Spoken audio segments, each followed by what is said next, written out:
Is it possible to divorce without losing your dignity?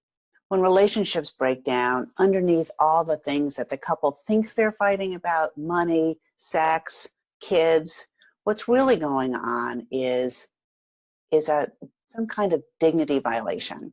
What's beneath all of the interests and the issues is a sense that each person has violated the dignity of the other person. I'm Catherine Miller. I'm the founder of the Miller Law Group, and I'm on a mission to help people divorce differently and help them divorce with dignity. When we fall in love, there's all kinds of brain chemistry involved in that wonderful feeling of closeness, and you're crazy about the person, you can't wait to be with them, and everything they do is wonderful.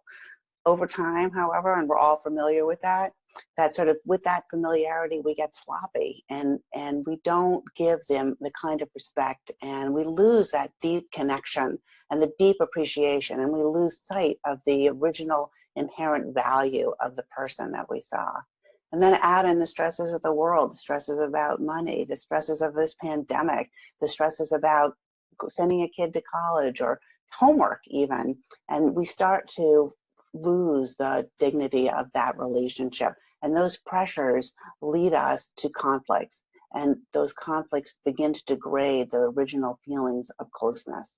And particularly if you don't originally have a strong sense of trust and bonding, it's really easy to go down that rabbit hole, and the pressures undermine our dignity and the sense of our dignity of our partner.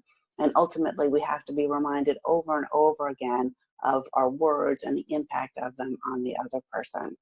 Donna Hicks is the founder of DeclareDignity.com, and she wrote a book called Dignity, Its Essential Role in Resolving Conflicts. And in the book, she outlines 10 different ways that people can honor the other person's dignity. And one of those ways is by giving the other person the benefit of the doubt.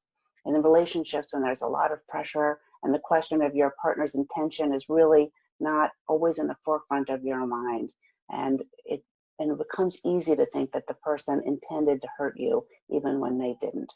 And this dynamic of wanting to get even with the other person for hurting you is a very unconscious process, and many of our behaviors are motivated by those unconscious forces. And this is what neuroscientists are telling us now, is that we're hardwired to negativity. We're hardwired to question somebody's to think that they're threatening us and to think that we're under danger. And so that self-preservation instinct sort of kicks in, and we want to hurt them. And when a couple decides to divorce, it can be really hard for them to negotiate civilly when they both feel that their dignity has been violated, especially when it's been violated time and time again. That said, it's my experience that each person still yearns for that dignity and yearns to be able to find their own dignity in the coming apart of their marriage and the reforming of their relationship. It's also my experience that with help, most people can find it and they can divorce with dignity. If you're interested in learning more, give us a call, 914-303-5249. We'd really like to help.